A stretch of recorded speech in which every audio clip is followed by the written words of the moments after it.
শনিবার শেষ হলো লোকসভা নির্বাচনের ভোট গ্রহণ প্রক্রিয়া। এবারে অপেক্ষার প্রহর গোনা শুরু নির্বাচনের ফলাফলের। ৪ জুন নির্বাচনের ফল ঘোষণা। ভোট শেষে কি বলছে সমীক্ষা? রাজ্যের ৪২টি আসনের মধ্যে কার দখলে যেতে পারে কটি আসন দেখে নেব এক নজরে। রিপাবলিক মেট্রিজের সমীক্ষা বলছে বিজেপি পেতে পারে ২১ থেকে ২৫টি আসন, তৃণমূল কংগ্রেস পেতে পারে ১৬ থেকে ২০টি আসন, বাম কংগ্রেস জোট পেতে পারে একটি আসন। এবিপি সি ভোটারের সমীক্ষা অনুযায়ী বিজেপি পেতে পারে ২৩ থেকে ২৭টি আসন, তৃণমূল কংগ্রেস পেতে পারে ১৩ থেকে ১৭টি আসন, বাম কংগ্রেস পেতে পারে ১ থেকে ৩টি আসন।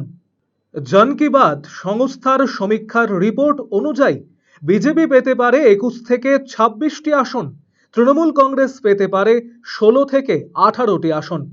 টিভি9 বাংলার সমীক্ষার রিপোর্ট অনুযায়ী বিজেপি পেতে পারে ১৭টি আসন, তৃণমূল কংগ্রেস ২৪টি আসন পেতে পারে এবং কংগ্রেস পেতে পারে একটি আসন।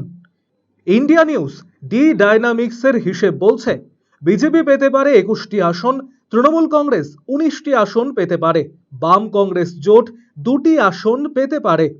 সিএনএক্স এর সমীক্ষা অনুসারে বিজেপি পেতে পারে ২২ থেকে ২৬টি আসন, তৃণমূল কংগ্রেস ১৪ থেকে ১৮টি আসন পেতে পারে এবং বাম কংগ্রেস জোট ১ থেকে ৩টি আসন পেতে পারে।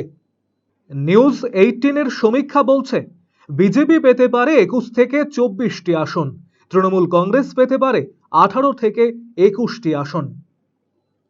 ব্যুরো রিপোর্ট, আরসিটিভি সংবাদ।